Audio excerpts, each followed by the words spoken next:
You would think by now we could just be free to do and go wherever we want without being met with racism, bigotry, and a slew of unnecessary glares and remarks.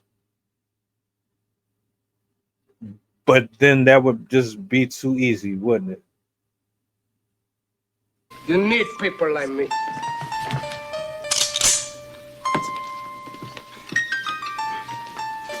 You need people like me so you can point your fucking fingers.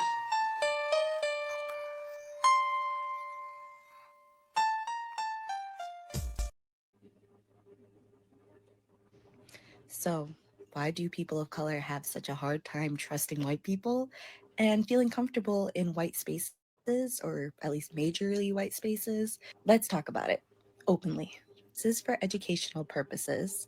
If you would like this information to help you be a better ally in the barely United States, then keep watching. If you want to leave a mean comment, just scroll away right now. Go ahead.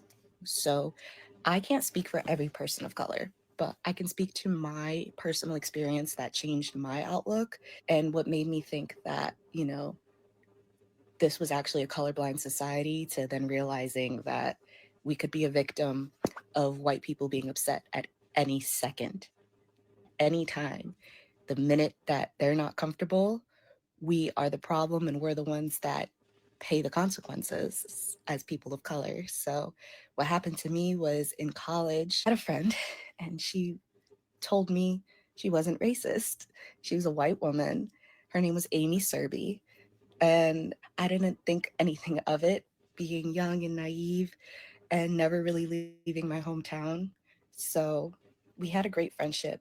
And I even opened up to her about how I dealt with a lot of other issues on campus with people that were just not nice to me. And for some reason, I kept getting all these infractions, even though I was the victim of a lot of situations. And so I said if I had one more infraction, I could get kicked out of school. And that same weekend, that exact same weekend, I told her about my history. She decided that I guess she would make sure I got kicked out. I don't know why, because I thought we were friends, but we had math homework and we were in the same math class but different sections. So she had a morning class, I had a night class, but we both had math 101 or whatever. And I did my homework and she didn't. And so she asked to copy my math homework. And I told her no, because I knew my answers were wrong. And if we both had the same wrong answers, I was going to be the one that got kicked out. I didn't fully understand the racialness behind everything. I didn't understand everything, but I understood that I was going to be the one that was kicked out and not her. So that same weekend, I told her, no, I'm not letting you copy off of me because I don't want to risk. I physically assaulted her. She had no proof or anything. She just said that I choked her out. Now I'm 5'1", and at the time I was like 110 pounds, and she's like 5'7", and she's like 180 pounds. Not even like exaggerating. There was no way, but they believed it, or they had to, because there was nobody in our rooms. We were roommates in a dorm having an argument, but she turned it into something that didn't actually happen, and there was nobody to say whether this actually happened or not. So, because of that, I got kicked.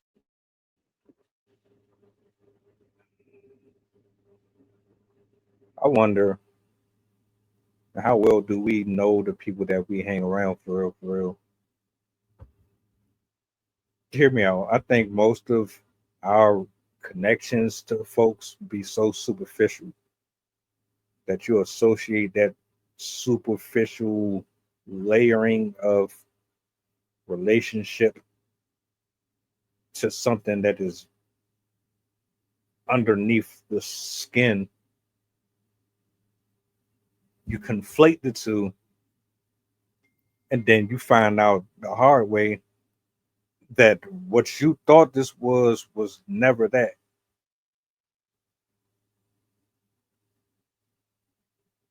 It's always more to a person than a couple chuckles here, a couple of laughs, and dancing to certain music and choreo synchronizing choreographed dance movements to your favorite Beyonce or Avril Lavigne music videos or whatever the fuck you get along with during the time that you're bunked up with the other person.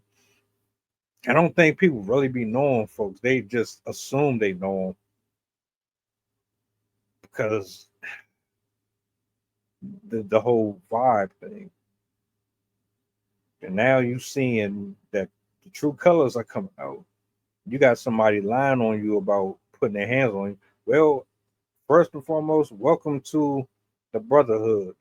Now you see how I feel when a guy gets accused of doing something that he didn't do, but he gets accused of it just because he's a dude and he's bigger. Hell, the dude can be shorter than a woman and still get accused of doing something. I digress. Kicked out of Western Connecticut State University campus housing. Now, I didn't get kicked out of the whole school. I decided to drop out before something else happened, and then I would get expelled from college, and that would literally ruin my life. Understand now that any moment, people of color can be the victim of white women tears, just white people not getting their way, and then them getting upset and making sure we pay the consequences. It's happened way too often, and it happens honestly to a point where I don't even think white people notice that they're doing it. Or maybe they do and they just know that the situations that they put themselves in, they're going to always get out fine. They themselves are getting arrested for making false accusations or trying to waste resources, because calling the police for something that doesn't really need police response is a waste of taxpayer resources. So this is something that happened to me, and I can see why we are always making sure that we're not the only person of color in any room anymore. We're always aware of our surroundings. It's really hard to trust people. I have white friends now. I have white people that I consider family now. And I still have this in the back of my head at any moment. And I'm sure a lot of us do, because we've been damaged, we've been traumatized. And there's over 400 years of trauma that we still are trying to get over. And in our lifetimes, in our current lifetimes, we deal with things like this. Yeah. But, I just felt like that needed to be explained, because I don't understand why white people in America have such a hard time understanding that people of color may not fully trust them. I understand exactly what she's saying. I do. And I feel bad for her because she was really going to school for the right reasons. And because of jealousy, envy, racial indifferences, to name just a few, she had to go ahead and step out because she felt as though this wasn't going to be a win-win situation for me. But I do want to add on to that. Most of my situations came from my own community. Don't get it twisted. Black people can be racist against black people as well. So there's a whole culture out here that ostracizes people for being different. And you can be the same skin complexion and everything. Ignorance is ignorance no matter where you are.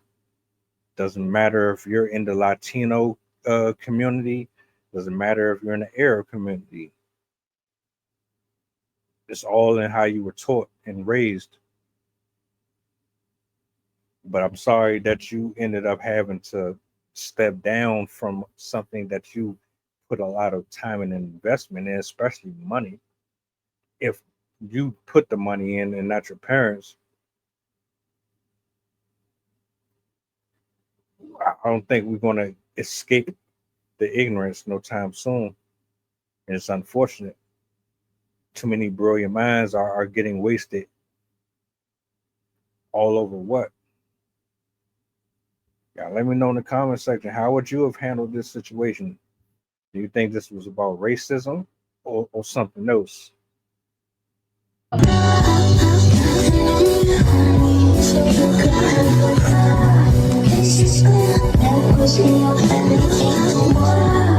It's